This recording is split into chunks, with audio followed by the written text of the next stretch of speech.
Welcome to the Tuesday discussion here today with Iryna Vorona and Ute Kledt.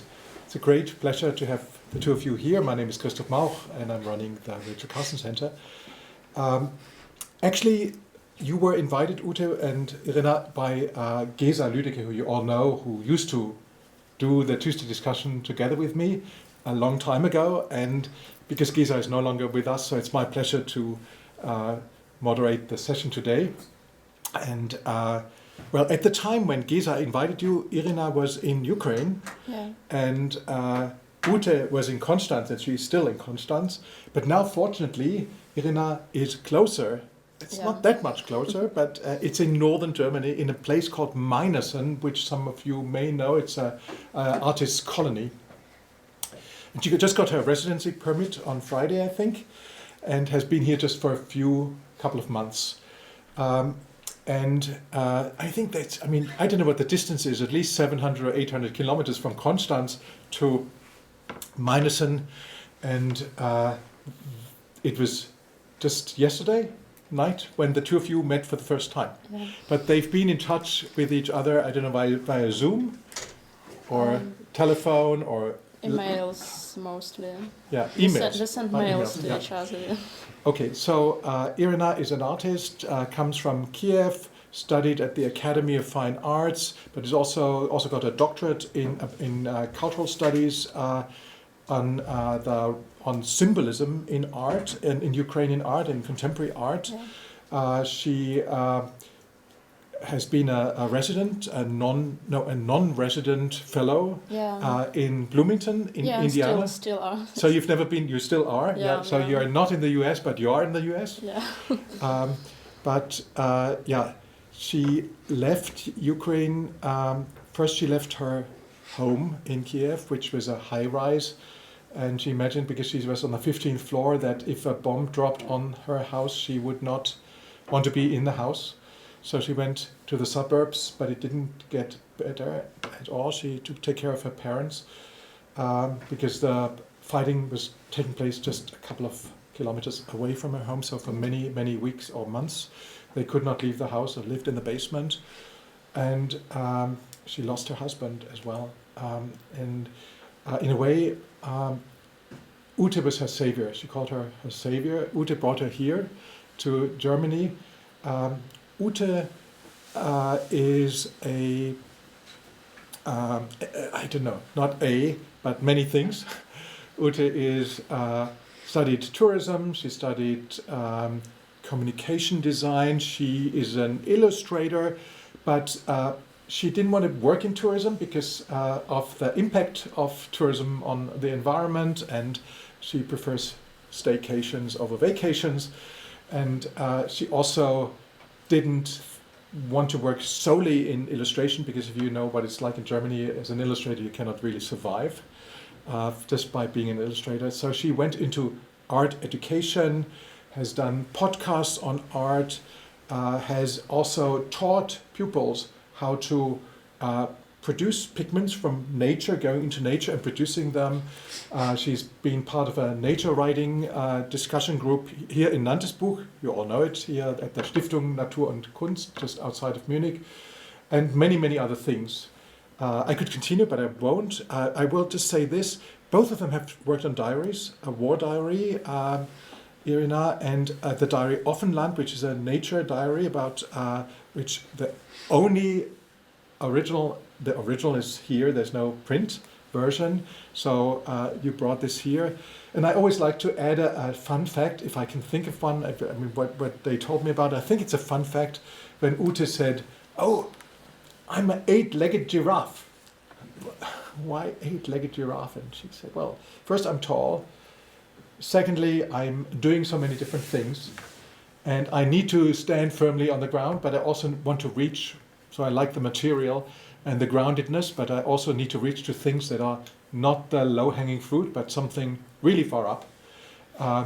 The giraffes reach for something green up there, or maybe even more than material things, something up there. And the fun fact, I think, what I would say is a fun fact about you, Iryna, because I mentioned that I sometimes go on short walks, and then I talk to myself. He said, well, I'm doing this all the time. I'm going into nature every day, and I walk for 10 or 12 kilometers every day. I enjoy nature, but I think aloud. And now we have the two of them thinking aloud and presenting their work. So join me in welcoming Iryna and Ute. Thank you for the warm introduction and the opportunity to speak here today. My name is Ute. I'm going to talk about my project Offenland and how I met my artist colleague Iryna Vorona. I'm particularly drawn to nature writing and subjects that explore the relationship between humanity and natural world. My current audience is normally between the age of 6 and 12, because I run a cultural project involving dye plants, making paint with natural materials and gardening. It is part of a sustainable learning program for children run by the Baden-Württemberg Foundation. In 2020, I realized that the collective slowdown caused by the pandemic was creating an atmosphere of change, like mindfulness in nature, deceleration, discovering the local environment, avoiding travel, was a new normal. This led me to the idea of a project called Offenland. The German word can easily be translated as open land. The term Offenland originally referred to specific types of landscape, like unwooded areas such as fields, meadows, moors and peripheral areas, disused military training grounds or former mining areas. Offenland is surprisingly known by a much higher biodiversity. You might know this, I don't know. For me, Offenland was also a metaphor for intermediate spaces where changes and possibilities arise that we cannot yet recognize. A concept emerged from search in an artistic diary. In early spring 2022, I began documenting nature observations, writing outdoors, taking photographs, soundscaping, and collecting materials. A nature diary is a good way to connect with nature. Slowly observing, drawing, and illustrating deepens the process of perception, similar to meditation. This kind of slowing down also allows access to the atmosphere and space for discovery. Growth and decay, the seasons, the coming and going of migratory birds are circular movements, giving the impression of a structured order, a rhythm, a cosmic system. After several spinal operations, I have always found strength and comfort being in nature. For these healthy reasons, as I couldn't sit outside in the cold for hours, I worked mainly with photography, collecting motifs and then translating them into illustrations in an editing program. The first notes in my Offenland diary began promisingly, especially in early spring, a season that changes so much out of nowhere. First I wrote about withered plant materials, willow branches turning reddish, tiny buds, delicate flowers, all subtle harbingers of a reawakening. The first ray of sunshine, the returning light, the song of a blackbird, impressions and images whose symbolic power resonate in our own psyche. After the harsh pandemic experience, hope returned, nature opened up, Warmth and growth were felt, people were more relieved. The news that reached us every minute in the early morning of February the 24th were gloomy. The outbreak of war in Ukraine shook us all because it was so unexpected and so close to Europe. There was a state of shock. Shortly afterwards, many solidarity rallies, aid package deliveries, and campaigns began, but I found it difficult to get back to my work. The news paralyzed me. So I decided to include the devastating images from the media in the diary. The notes from early spring became a kind of double exposure of places of peace and war. How bleak these images of the Russian invasion were. Just some impressions.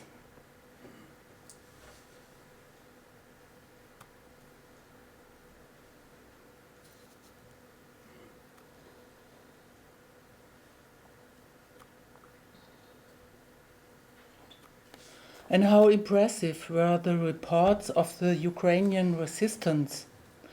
How much courage and determination and creative strength.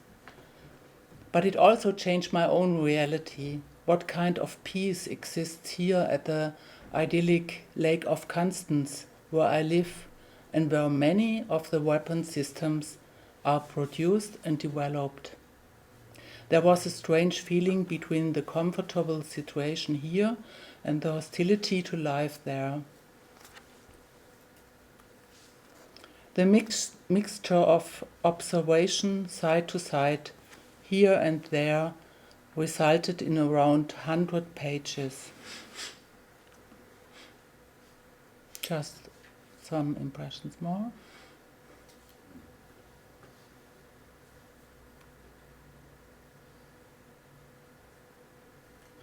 I kept this diary until early summer. And you can get the whole PDF if you write me an email.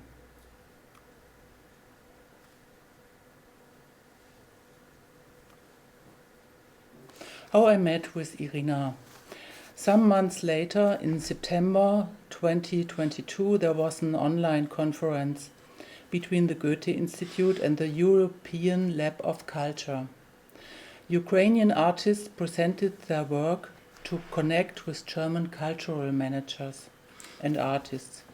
Iryna showed there her charcoal drawings of the portrait archive war diary, black and white, intense lines that reminded me of the visual language of the German artist Käthe Kollwitz. I wrote her a few lines and also gave her my diary to read. She replied that she liked it because of the fragments of nature, and that every Ukrainian carries such pieces around as a hope in his suitcase of images. A connection to earth, to nature, these are the elements that give hope in the Ukrainian soul. She will talk about it. So she invited me to give a joint presentation. Over the past 15 months, Iryna and I have exchanged our thoughts via email.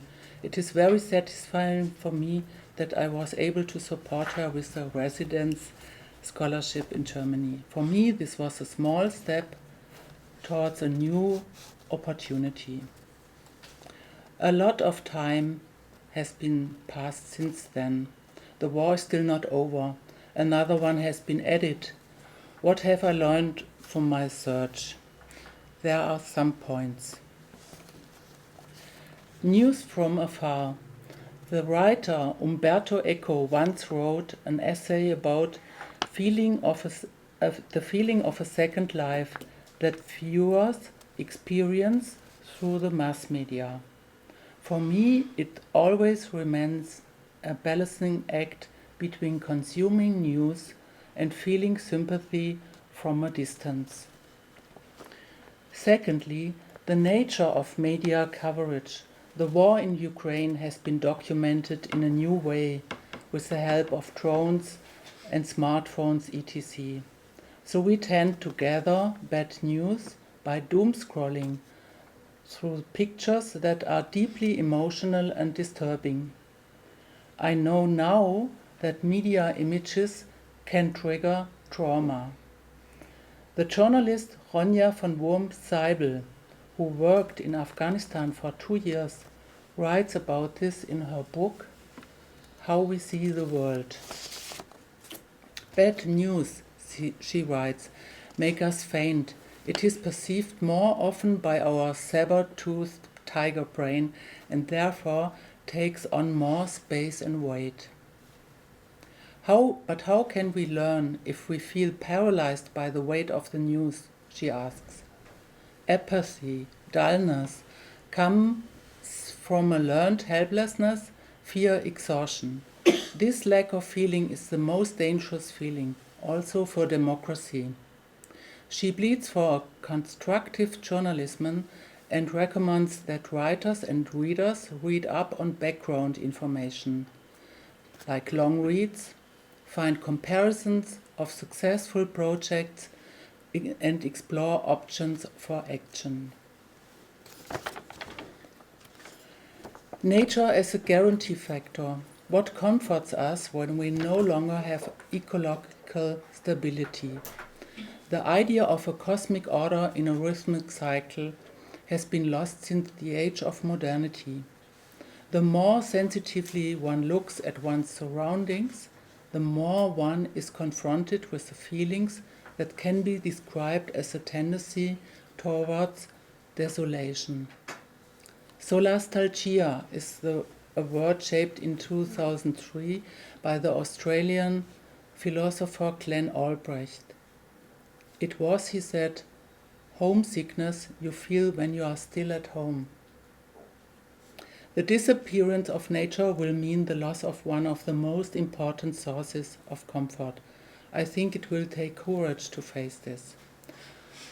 What will remain? Meanwhile, in my sustainability projects, I try to give the children something, a spark of presence in nature, compassion for other living beings, a sense of natural resources, responsibility, teamwork.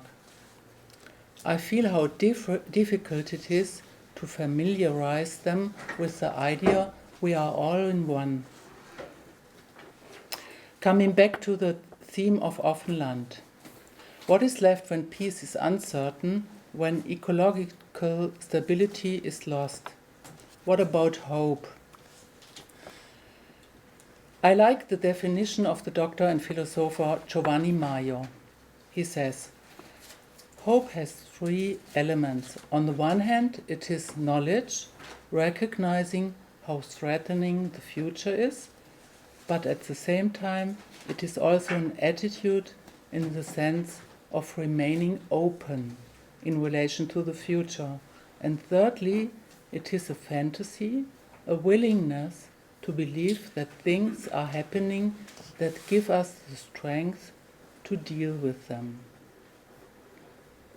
This resonates with my idea of Offenland. Thanks for listening.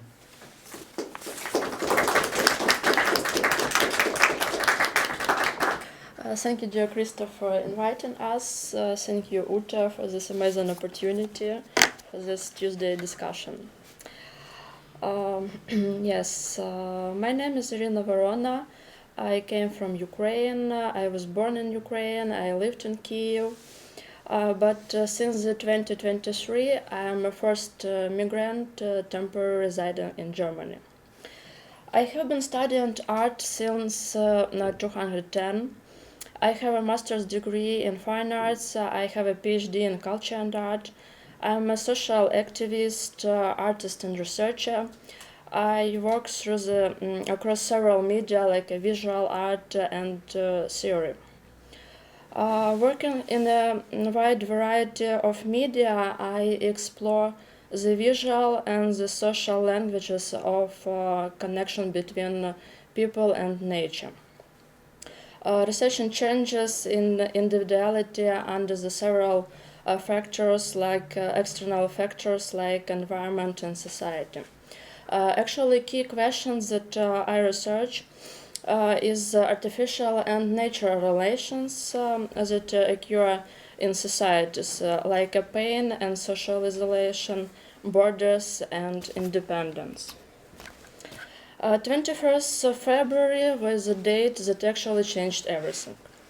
One morning we woke up and realized that our lives will never be the same as before. It was very difficult. I made the war in the suburb. I lived my usual life in Kyiv, my studio and my home. Since that date, I have been working on the War Diary Portrait Archive, which is based on the true events of 2024. You can look the book. I bring it with me, so you can look it. The topic I raised in my work were taken from the real life, from the everyday life. People and their struggle become my main inspiration. It was my own challenge to document the events day after day of our struggle for freedom through psychological portraits of Ukrainians and real war stories. I stayed in Ukraine for a year and a half and document what was happening. After February 24, I no longer work with a color. My main media became black and white graphics, video and land art. The materials I use the most is paper and charcoal.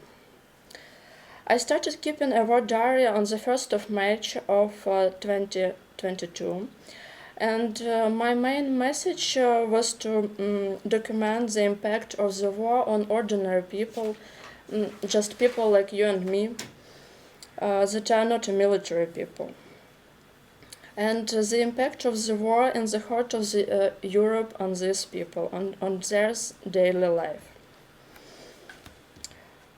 What difficulties that they have to go through every day for the struggle for the basic needs and freedoms. At some point I picked up a paper and charcoal, and since then, during the 8 months, I was drawing a portrait every day. More than 50 of them were included in this book that you can see now, and on the screen also. It was published in Ukraine with the help of the Ukrainian Culture Foundation. Another, but no less important, part of my activity is the archive of Ukrainian art. With the beginning of the war, I began to compile the archive of art of Ukrainian artists and to work with tools for its analysis. In the summer 2022, I joined the research and creation of the State Media Library of Ukrainian art created during the war, that was developed by the Ministry of Culture of Ukraine and Information Policy. I am a member of the working group of specialists working on this archive, and more than 60 volunteers work with us. The archive is constantly growing. We aim to cover all expressions of creative practices that deal with the theme of the war, which together form the basis and the data of historical events manifested in art.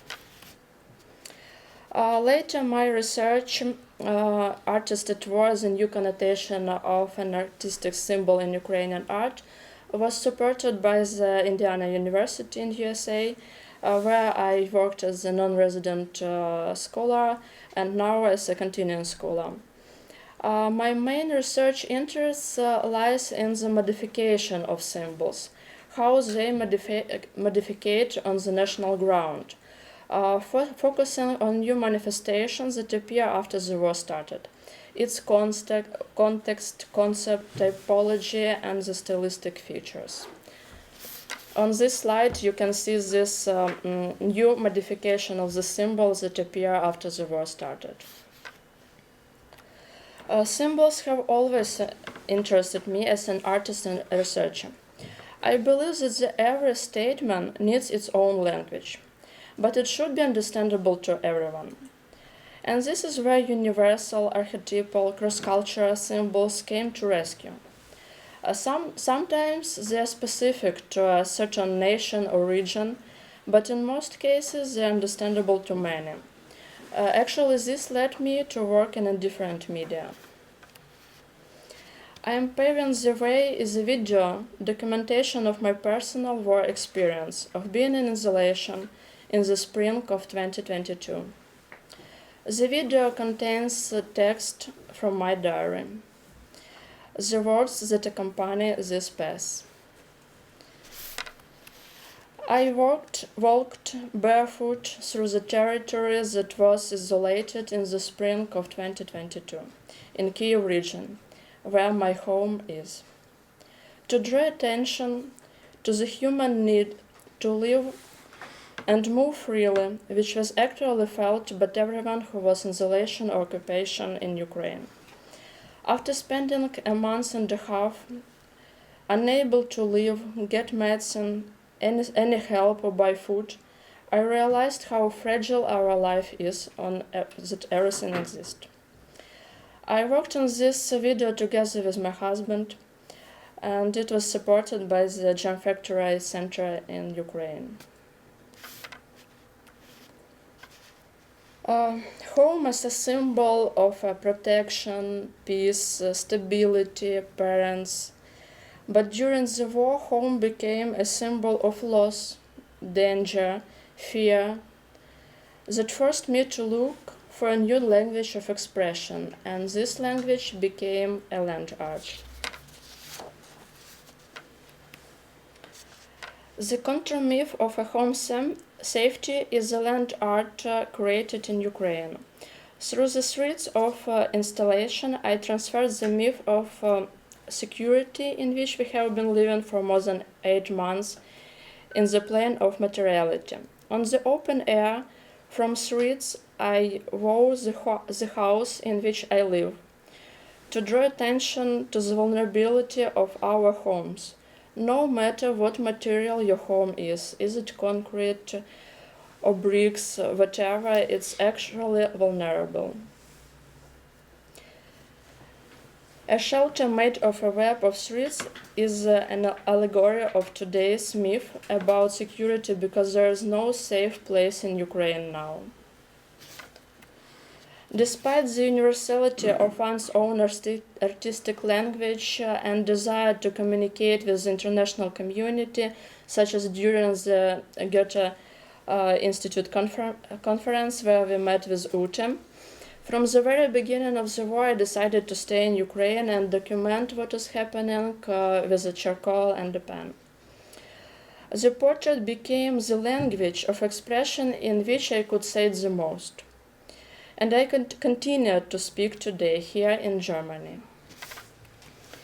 My work depicts ordinary people. I strive to convey our experience to show how ordinary people go through terrible trials, find the strength to live and to help others.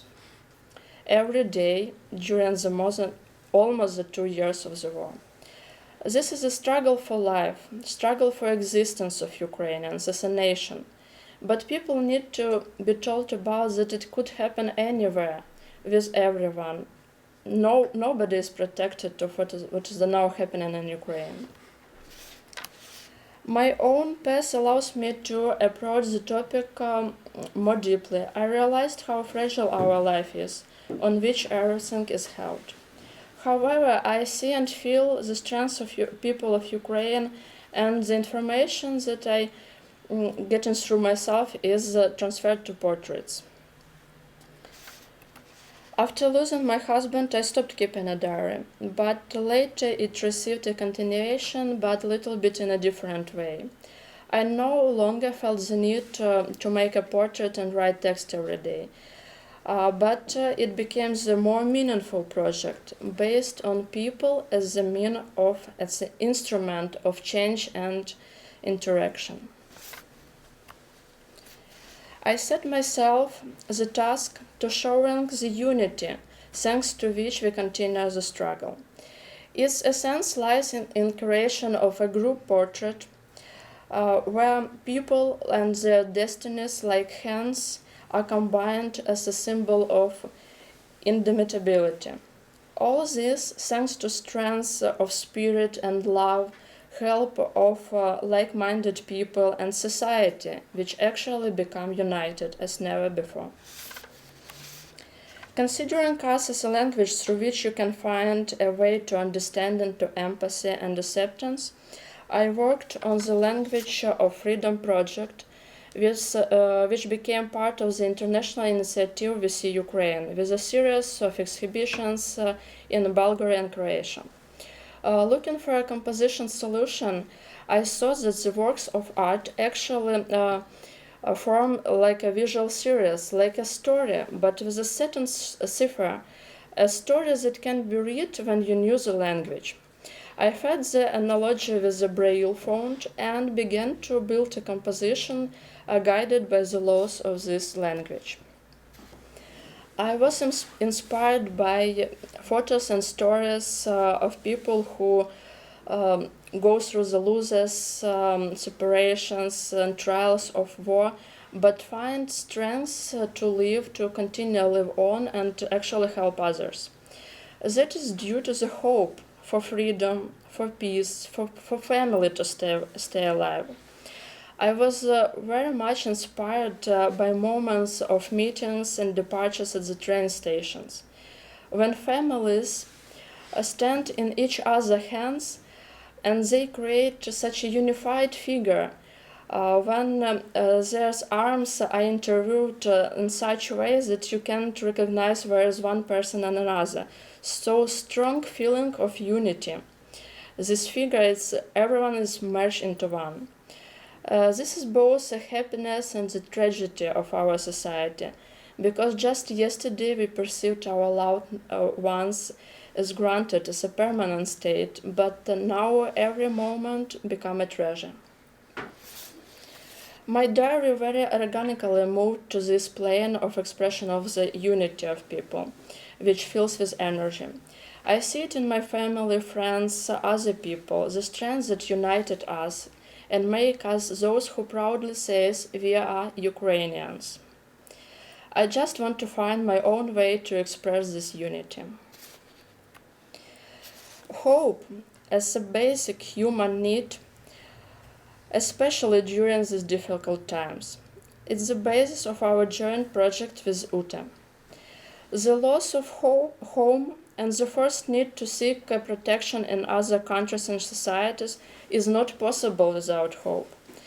That is why you will learn from every Ukrainian that in their suitcase with what they leave Ukraine, no matter how tiny they are, you will find these small treasures. They don't have actual material value, only the spiritual one.